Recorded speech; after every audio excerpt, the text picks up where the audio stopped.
I am Ferdinand Marcos, and I am the President of the Republic of the Philippines. I stand today on behalf of 110 million Filipinos. People and hello universe, it's me again. Shoutout sa inyo mga kababayan. Hello sa mga Marcos loyalists and supporters. But anyway guys, mayroon tayong upload videos update ngayon. Ayan, kung nakikita nyo si Pangulong Marcos Jr. ay umikot na mga besa. Ayan po ay nandyan po sa Zamboanga. Hindi lang isang Zamboanga yan ha. Zamboanga Sibugay, Zamboanga del Sur, del Norte. Lahat po nandyan sila. At namigay po ng kaukulang tulong ang ating mahal na Pangulong Marcos Jr. sa mga mangingisda, sa mga farmers. Ang mga iba't ibang ahensya ng gobyerno ay kasama niya po dyan. Dahil alam po natin sa mga lugar sa Mindanao, sabi niya nga doon sa kanyang speech itong mga nakaraang linggo, unahin muna na bigyan ng kaukulang tulong ang Mindanao regions, no? Kasi nga dahil dito sa apektado, no, sa sobrang init ng panahon, tagtuyot, ika nga. So dahil dito guys, no, ay ayan, namigay po siya ng kaukulang tulong sa Zamboanga. Ayan, kasama po si Congressman Dalipi, yung ibang mga local governments nandyan po. Ay alam nyo ba mga besa, yung buong Zamboanga nakatanggap po ng kaukulang tulong, milyones po mga kababayan. Bukod pa sa ating mga talagang mga kababayan na talagang mahihirap na aabutan po ng ating mahal na Pangulong Marcos Jr. So abangan nyo si President Ferdinand Marcos Jr. sa iba't ibang lugar dyan po sa Mindanao, sa bawat region. Kung hindi man siya ay si Speaker. Actually guys, sa araw na ito nandyan din po ang First Lady. Dinala niya rin po ang Love for All. Naku po, nandyan din po ang kadiwa ng Pangulo. Alam po natin, ang ating mahal na Pangulo guys, kung pag siya po ay bumisita, kompleto po yan. Yung kadiwa ng Pangulo, yung mga pagbibigay ng mga kaukulang tulong sa mga mangingisda, mga magsasaka, naku, kompleto Ricardo. So anyway guys, kung nakikita nyo dito, ang pamimigay niya ng tulong sa ating mga mahihirap na mga kababayan, lalo na po yung mga ngisda, no? Kasama niya po si Secretary Laurel, kung nakikita nyo dito mga besay, ay nako, talaga naman. So syempre, no, dahil sa Zamboanga, natural may Duterte supporters diyan. Syempre guys, makakinabang talaga sila at nakakatanggap din for sure yan, no? So bukod pa dyan sa kanya pamimigay, kung nakikita nyo ngayon, for sure guys, yan may mga mangingisda yan, ano? At mayroon din siyang naibibigay ng mga tulong sa bawat LGUs. Nako, Zamboanga del Sur, del Norte, nako, milyones mga bes. So makikita nyo ang pag-abot niya ng cheque, no? After nung kanyang speech, no? Talagang nagpapasalamat ang ating mga kababayan at buo ang suporta sa ating mahal na Pangulong Marcos Jr. mga kababayan. At siyempre, alam nyo naman po, itong Pangulo na ito, laging on time sa pagtulong, lalo na po pag sa mga sakuna, mga kababayan, hindi po nawawala po yan, no? Siyempre kasama ang DSWD. At actually guys, sa mga sumusunod na mga araw, ay baka dadako dyan si Speaker of the House dahil dito po sa Bagong Pilipinas Service Fair na nabanggit na ang ating mahal na Pangulo. Kaya abagan nyo mga taga Zamboanga, naku, doble-doble tulong, no?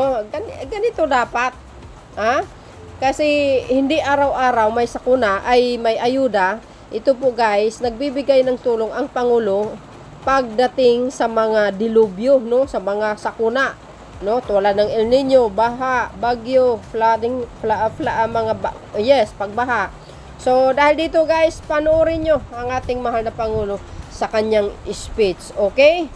But don't forget to like, hit the button bell para lagi kayong update sa aking mga upload video. Okay, bye, and babush, God bless Philippines. Eto na. Mr. President, maraming salamat po. For the longest time, we here in Western Mindanao, here in Zamboanga Peninsula, had been raring for that day that the programs of the national government will trickle down to the grassroots level.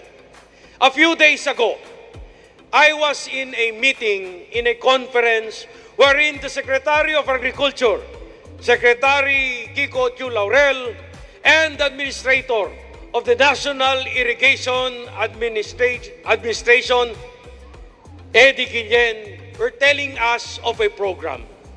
I will not preempt the announcement, but I am hopeful.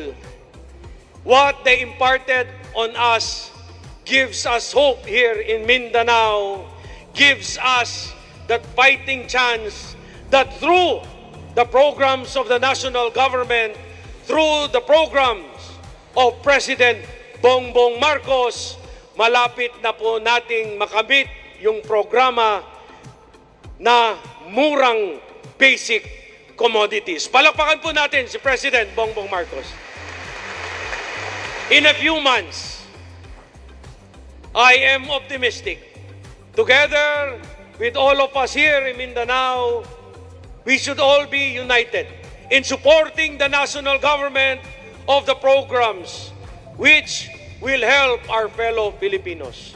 Mr. President, we commit our full support to your administration, and rest assured, whatever programs or projects the people of Western Mindanao, Zamboanga Peninsula will look forward to that day that you mentioned, that we will be able to bring back again this country to its former levels. Mga bibientes de Ciudad de Zamboanga, con orgullo kita recibí con el Presidente de República del Pilipinas na primera vez donde miles del mga bibientes aquí ay recibí programa estaba na gobyerno nacional. Alegre kita. Desde antes hasta ahora, no ay kita puede recibir ansina mga programa. Pero este día, alegre kita. Siendo na administrasyon del Presidente Bongbong Marcos, takiele, taliba el programa para kanaton todo.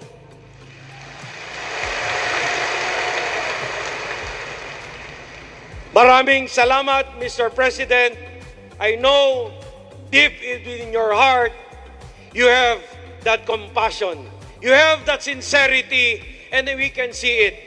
Especially us, when we receive the National Expenditure Program in Congress, we can see, I as a congressman, can see how the President would really want to solve the problems. The President cannot do it alone. He needs us, the Filipino people, to stand together with him and see to it that all these programs will trickle down to each and every Filipino, and every Filipino will benefit from the national programs of the national government. Mabuhay ang ating mahal na Pangulo Bongbong Marcos! Mabuhay ang Republika ng Pilipinas. Muchas gracias. Ano po, sa kabila ng init ng panahon, ay mas nadama ko ang napakainit ninyong pagtanggap sa akin dito sa siyudad ng Zamboanga. Maraming salamat po. Hindi ko na nabati ang ating mga gobernador at saka yung ating mga congressman na nandito galing dito sa Zamboanga Peninsula. At nandito po sila dahil alam po ninyo ang aming ginagawa ay hindi na namin, kaya't nandito po ilan ng sekretary. Nandito po si Secretary ng DSWD, Rex Gatchalian, nandito rin. At makita po ninyo ay pinagsasama-sama po natin lahat ng puwersa ng ating pamahalaan. Dahil nakita naman natin na tayo ay may nararanasan na krisis sa agrikultura at sa ekonomiya dahil nga sa agrikultura. Kaya pinagsasama-sama po natin ang kakayahan ng local government, pinagsasama-sama natin ang kakayahan ng ating mga legislator, mga congressman, kasama na rin dyan siyempre, ang galing ng ating mga iba't ibang kalihim ng departamento upang mabuo ang mga proyekto, ang mga programa na aming dadalhin para sa taong bayan. nandito po ako upang personal na masigurong makarating ang mga tulong ng gobyerno sa mga kababayan natin na nangangailangan, lalong-lalo na ngayon na panahon ng krisis. Kasama ko rin ang ilan sa mga kawani. Ito nga, ang ating mga department secretaries. Kaming lahat ay patuloy na nakikipag-ugnayan at nagsasanib puwersa sa kagustuhang mapawi ang iniinda ninyong hirap dulot ng matinding tagtuyot. Base po sa pinakahuling datos na ibinahagi sa atin, umabot na po sa 3.6 milyong katao ang lubhang naapektuhan ng kanilang kabuhayan dulot ng El Nino. Tinatayang aabot na rin sa 5.9 bilyong piso ang halagang nasayang, nawala o hindi kinita ng ating mga magsasaka at mangingisda. Dito naman sa Zamboanga Peninsula, lampas 3,000 hektarya at labis pa na naapektuhan dahil sa matinding init na ating nararamdaman ngayon. Talaga naman pong nakakapanghinayang ito at kaya naman kailangan natin ang agarang aksyon, lalo na po ang agrikultura, ang pangunahing pangkabuhayan ng ating mga minamahal na mga Sambanggenyo.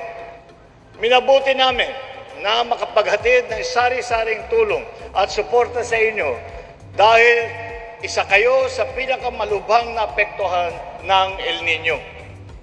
Mula kong ipinapabot na ginagawa po ng inyong pamahalaan ang lahat ng aming makakaya upang maibsan ang matinding pinsala na dinala dito sa Pilipinas ng El Nino.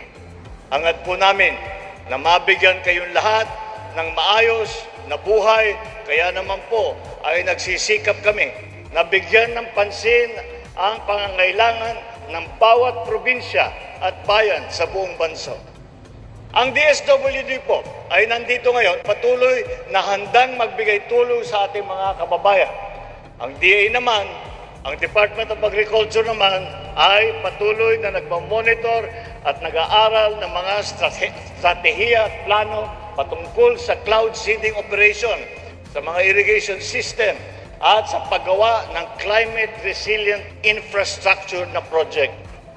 Ang ating DOH team po ay nandito upang agapan ang mga sakit na kadalasang lumalabas sa panahon ng tag-init. Nagsasagawa rin sila ng mga hakbang upang siguraduhin ligtas at malinis ang supply ng tubig dito at para sugpuin ang anumang sakit na dulot ng mainit na panahon. Nais ko rin pong paalalahanin ang lahat ng mga pangangalagaan natin ang ating kalusugan. Kasama din po natin ang ating House Speaker bukas yata dadating. Darating din po ang ating House Speaker na maghahatid din ng tulong sa pamamagitan ng bagong Pilipinas Servisyo Fair at ang tanggapang ng unang ginang na kaninang umaga ang First Lady, ang aking hindi ko alam ano tawag sa Ilocano tawag ay kapisit puso. Ang First Lady, si Lisa, ay nandito kaninang umaga upang maghatid ng yung tinatawag na program niya na Love for All dito sa Zamboanga City. Ito po, Love for All, ibig sabihin laboratorio po, ay dinalagay sa isang malaking bus. At doon po, pwede na magpa-x-ray, doon po pwede magpatingin, meron mga basta't lahat ng pangangailangan tungkol sa healthcare, ay yan ang binubuksan ng ating First Lady. Ang tanggapan naman ng Pangulo at ang DSWD ay naririto ngayon upang maghatid ng kaunting tulong. Halagang 10,000 piso na para naitalang magsasaka, mangingisda, at ilang pamilyang nasa lanta ng tagtuyot. Kita niyo naman po, halos buong puwersa ng pamahalaan ang humaharap sa inyo ngayon dito. Para sa akin kasi, hindi sapat na mabasa ko lang ang mga ulat na mga suliranin ng inyong mga hinaharap. Hindi lang dapat umasa sa mga report ng mga serbisyo at ayuda na dumadating sa inyo. Kailangan personal kong makita at marinig ang inyong mga hinaing at makita ng aking sariling mata ang kalagayan ng ating mga kababayan. At hindi lang Zamboanga ang ating hahatiran ng tulong. Hindi lamang Zamboanga ang hahatiran natin ng tulong, kundi lahat ng rehiyon ay aking dadalawin. Buong bansa ang tatamasa ng mga programa na ating ipinagkakaloob. Lalarga tayo sa buong kapuluhan. Walang rehiyon na may iwanan, walang lalawigan na makakaligtaan. Hindi ang lokal na pamahalaan ang dudulog sa Malacanang. Ang Malacanang ang pupunta sa mamamayan.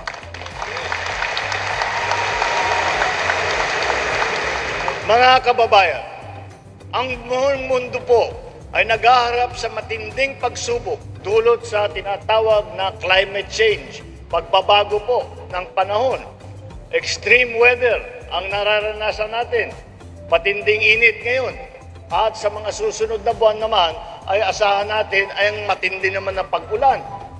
Kaya naman po, nananawagan ako sa lokal na pamahalaan ng Zamboanga at sa mga karatig bayan na buong rehiyon. Maging handa po kayo sa lahat ng oras. Alamin natin ang pangangailangan ng ating mga nasasakupan at gumawa tayo ng mga programa na tiyak na makakatulong sa ating mga kababayan. Ang pansang pamahalaan, the national government, sa tulong ng lokal na pamahalaan ay agarang tutulong at sa lahat ng mga naapektado ng El Nino. Kaya naman, hinihimok po namin ang lahat ng apektado ng matinding tagtuyot na makipag-ugnayan sa inyong mga lokal na pamahalaan upang malaman at matugunan ang inyong mga pangailangan at inyong mga hinaharap na problema. Ngayon, ang panahon na kailangan natin magkapit-bisig at magtulungan. Sa ating pagkakaisa, tiyak na matutupad natin ang ating mga mithiin sa ilalim ng bagong Pilipinas kung saan ang bawat pamilyang Pilipino ay ligtas, produktibo at masaganang mamumuhay. Makakaasa po kayo na ang inyong pamahalaan ay walang humpay na magtatrabaho upang palaguin ang ating ekonomiya para makamtan natin ang isang masaganang buhay para sa bawat Pilipino.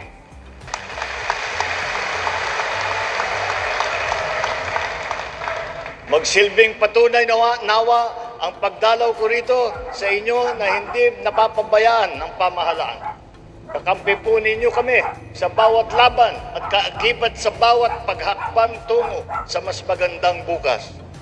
Maraming salamat muli sa inyong napakainit na salubong na binigay sa akin ngayong hapon at asahan po ninyo ng inyong national government, lahat ng ahensya ng gobyerno, lahat po ng ating mga congressman, lahat po ng ating mga local government officials ay nagkakaisa upang tulungan at tiyakin na kayo yung mga napinsala ay mabigyan ng tulong at tiyakin na patuloy tayo sa mas magandang bukas para sa bawat Pilipino. Maraming salamat po at magandang hapon po sa inyo lahat. Maraming salamat po, mahal na Pangulo. At sa ngayon po ay tumungo na tayo sa pamamahagi ng tulong pinansyal na pangungunahan ng ating mahal na Pangulo. Iniimbitahan din natin sina DA Secretary Laurel, DSWD Secretary Gatchalian, DILG Secretary Abalos, Secretary Lagdameo at iba pang kasamahan upang samahan ang ating Pangulo. At sa pagkakataong ito, inaanyayahan naman po natin ang Mayor ng Zamboanga City, Mayor John Dalipe, kasama ang mga piling benepisyaryo upang tanggapin ang tulong pinansyal na nagkakahalaga ng 10 million pesos mula sa tanggapan ng ating Pangulo. Wow. O, diba guys? Ano ang masenyo dyan? Mga taga Zamboanga, congratulations sa inyo. 10 million. Wow.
So, yun mga kababayan. Nakita nyo yun?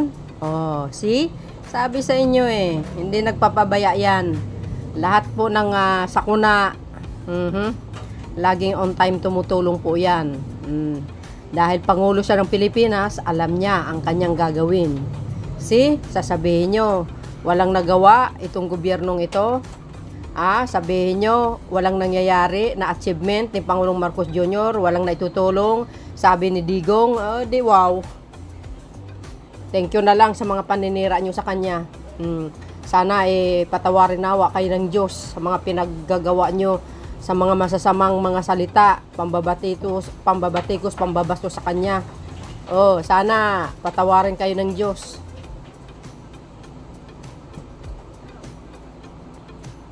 So yun guys, maraming salamat sa inyong watching. See you again on my next upload videos. Bye bye bye and babos. God bless Philippines. Congratulations sa mga taga Zamboanga region sa iyan.